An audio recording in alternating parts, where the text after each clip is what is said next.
Hello guys, ketemu lagi dengan teman sukses di sini. Guys, pernah kebayang gak ada orang yang hidupnya kayak gini? Di satu sisi, dia seorang jenius yang mengubah dunia musik selamanya dan dikenal sebagai raja pop, tapi di sisi lain, dia meninggal dalam kondisi bangkrut. Yes, gue lagi ngomongin Michael Jackson nih. Saat Michael Jackson meninggal pada tahun 2009, ia tidak hanya meninggalkan 3 anak dan warisan musik yang tak terhingga, tapi ia juga meninggalkan tumpukan utang yang menggunung. Ia jatuh bangkrut. Tapi, cerita nggak berhenti sampai di situ saja. Selang 7 tahun setelah meninggal, dunia digemparkan dengan sebuah fakta bahwa Michael Jackson dinyatakan jadi miliuner lagi. Lah loh, bingung nggak tuh? Bagaimana bisa seseorang yang sudah meninggal bisa membayar semua utangnya dan berbalik arah menjadi miliuner? Kelihatannya mustahil kan? Tapi ini kisah nyata guys. Kalau penasaran, kita mulai aja ceritanya yuk.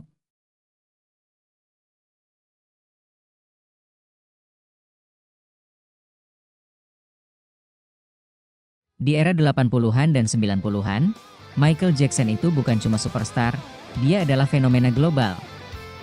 Album Thriller terjual lebih dari 70 juta kopi, dan setiap konsernya selalu jadi berita utama.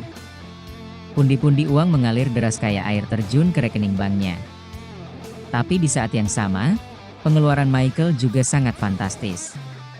Di tahun 1998, dia membeli rumah seluas 1.100 hektar yang dinamai Neverland Ranch. Ini bukan cuma rumah, tapi kerajaan fantasi lengkap dengan kebun binatang, taman hiburan, dan bioskop pribadi. Coba kalau kalian punya tanah seluas 1.100 hektar atau setara dengan 11 juta meter persegi. Bingung gak tuh ngurusin tanahnya? Biayanya pasti besar kan? Nah, itu masalahnya. Neverland ini butuh biaya jutaan dolar per tahun, cuma buat operasionalnya. Ingat, Neverland ini bukan cuma tanah kosong, tapi ada propertinya, kebun binatang pribadi, bioskop, taman hiburan, dan bahkan ada danau buatan dan kolam renangnya. Kebayang gak tuh biaya perawatannya? Ingat, itu baru propertinya dia. Belum lagi koleksi mobil mewah, baju-baju yang tak terhitung jumlahnya, dan gaya hidup yang super boros.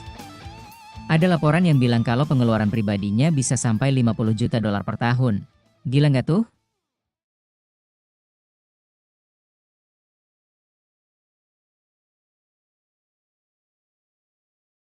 Sayangnya, masa jaya itu nggak abadi guys. Di akhir 90-an, penjualan albumnya mulai menurun. Yang bikin gawat, gaya hidupnya justru makin boros. Yah maklumlah, ada inflasi juga kan? Tapi nggak cuma di situ aja ternyata. Tingginya biaya operasi kulit yang berulang kali dilakuinya, masalah hukum, tuntutan pelecehan, dan drama pribadi lainnya mulai menggerogoti keuangannya. Sibuk dengan kasus hukum tentunya butuh pengacara kan? Terpaksa deh Michael Jackson harus sewa pengacara. Bayangin aja, biaya untuk pengacara aja pasti udah puluhan juta dolar. Apa nggak pusing tuh kalau pengeluarannya makin banyak? Untuk nutupin semua pengeluaran ini, Michael mulai pinjam uang. Dia mulai menggadaikan aset-asetnya, termasuk aset yang paling berharga, katalog lagu The Beatles. Yes, Michael Jackson punya hak cipta atas sebagian besar lagu legendaris itu.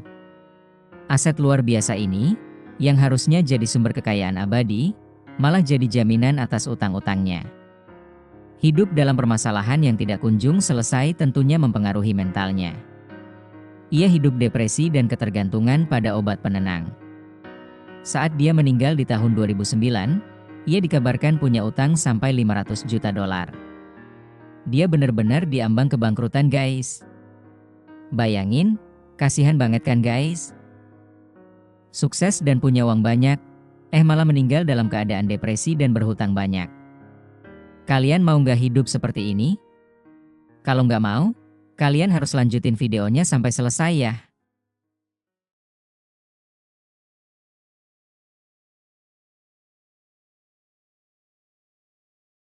Di balik pengeluaran yang boros, Michael Jackson itu seorang investor yang sangat cerdas di bidang yang dia kuasai, yaitu musik. Dia punya beberapa aset pasif yang terus menghasilkan uang bahkan saat dia sudah tiada. Aset paling berharganya adalah katalog musik. Michael nggak cuma nulis lagu untuk dirinya sendiri, dia juga beli hak cipta lagu-lagu legendaris lainnya. Yang paling terkenal, dia beli katalog ATV Music, yang isinya ribuan lagu termasuk sebagian besar karya The Beatles. Setiap kali lagu-lagu itu diputar di radio, dipakai di film, atau dijadiin ringtone, uang terus mengalir ke rekeningnya. Aset ini adalah mesin uang yang kerja 24 jam sehari, 7 hari seminggu. Setelah kematiannya, aset-aset ini dikelola oleh pengelola warisan yang super cerdas. Mereka nggak biarin warisan Michael hilang begitu aja. Mereka ngambil langkah-langkah strategis untuk lunasin utang dan memperkuat kekayaannya. Pertama, mereka rilis film dokumenter berjudul This Is It. Film ini untung ratusan juta dolar dan langsung bisa bayar sebagian besar utang Michael. Kedua, mereka kerjasama dengan berbagai pihak buat bikin produk-produk baru.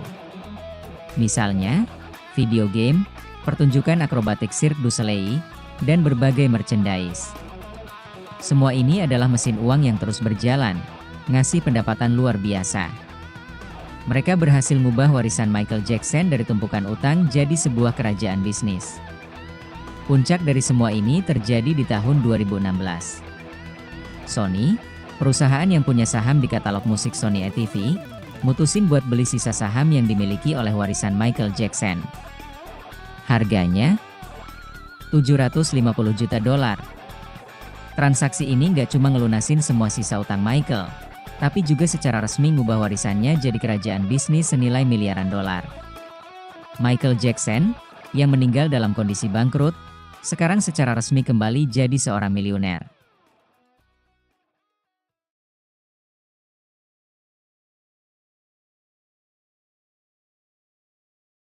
Nah, setelah kita bedah habis kisah dramatis Michael Jackson dari puncak kejayaan sampai titik kebangkrutan, ada satu hal yang bikin kita semua merenung.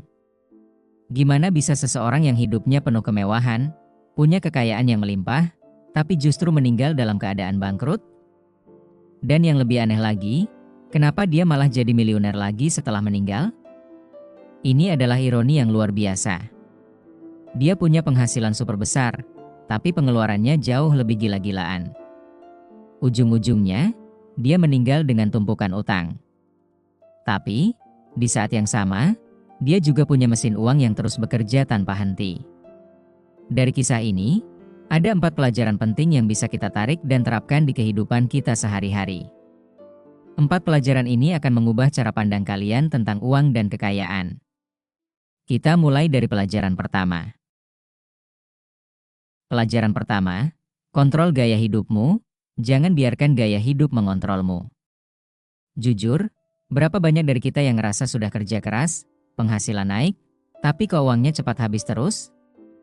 Nah, ini yang namanya perangkap gaya hidup. Semakin besar pendapatan, semakin besar juga pengeluaran kita.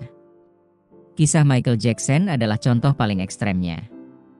Dia punya pengeluaran pribadi yang bisa mencapai $50 juta per tahun.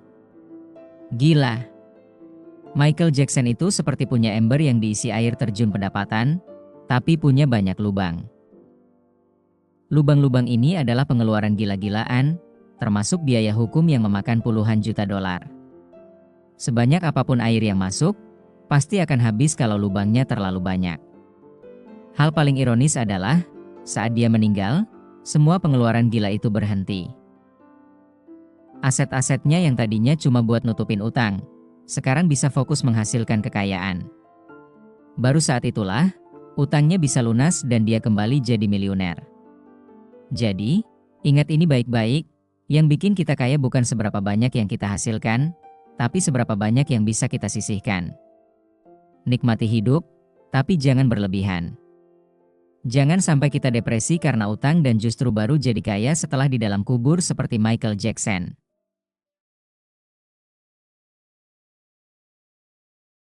Pelajaran kedua, bedakan aset dan beban keuanganmu. Michael Jackson punya banyak aset yang seharusnya jadi mesin uang. Contohnya, Neverland Ranch. Properti seluas 1.100 hektar itu harusnya bisa jadi daya tarik besar, tempat yang bisa menghasilkan pendapatan besar.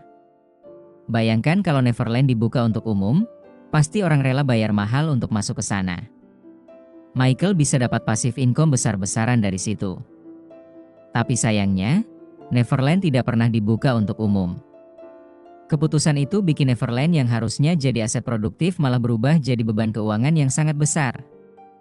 Dia harus mengeluarkan jutaan dolar tiap tahun cuma buat biaya operasional. Dari sini kita bisa belajar, jangan sampai kita punya sesuatu yang kita anggap aset, tapi ternyata malah menguras kantong kita.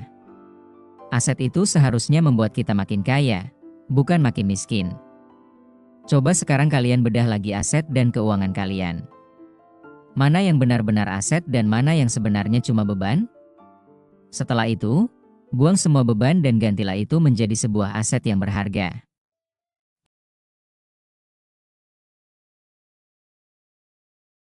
Pelajaran ketiga. Kekuatan pasif income. Ini adalah pelajaran terpenting dan inti dari cerita ini. Michael Jackson kembali jadi miliuner bukan karena kerja kerasnya setelah meninggal. Ya iyalah, mana mungkin orang meninggal disuruh kerja lagi, kan? Dia kembali kaya karena aset-aset yang sudah dia bangun sejak dulu terus-menerus menghasilkan uang. Aset paling berharganya adalah katalog musiknya. Ini adalah contoh pasif income yang sempurna. Setiap kali lagu-lagu itu diputar di radio, dipakai di film, atau dijadikan ringtone, pendapatan royalti terus mengalir. Ini seperti punya perkebunan yang sudah kita tanam bertahun-tahun.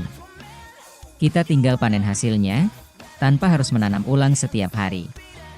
Michael Jackson membeli katalog musik The Beatles, aset yang nilainya terus naik dan tidak kenal mati.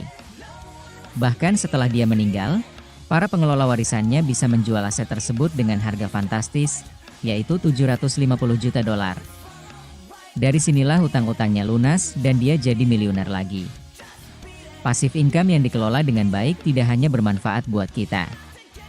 Itu juga bisa jadi warisan berharga buat anak cucu kita. Bayangkan, kita bisa memberikan masa depan yang lebih cerah hanya dengan aset yang kita bangun hari ini. Jadi, sekarang pertanyaannya buat kalian. Apakah kalian sudah mulai membangun pasif income?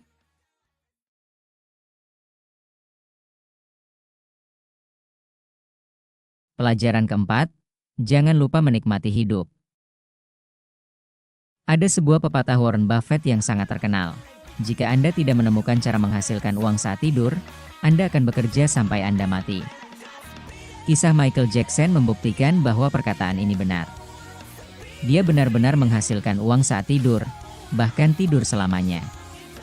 Tapi sayangnya, dia tidak sempat menikmati hasilnya. Ia terlanjur tidur untuk selamanya. Poinnya adalah, nggak ada gunanya jika kita mampu membangun mesin uang luar biasa ini, tapi kita tidak bisa menikmatinya. Hidup kita berharga, jadi tidak salah jika kita menikmatinya. Hidup sederhana tapi tidak stres, itu jauh lebih berharga daripada hidup mewah tapi penuh utang dan depresi. Dengan begitu, kita bisa menikmati hidup lebih berkualitas. Kisah Michael Jackson adalah pengingat buat kita. Warisan sejati itu bukan hanya tentang seberapa banyak uang yang kita belanjakan, tapi seberapa cerdas kita mengelolanya. Michael Jackson sudah membuktikan bahwa bahkan setelah panggung padam, warisan yang kuat akan terus bersinar. Gimana menurut kalian? Apa pelajaran paling berharga dari kisah Michael Jackson ini? Gue undur diri, see you next time, bye-bye.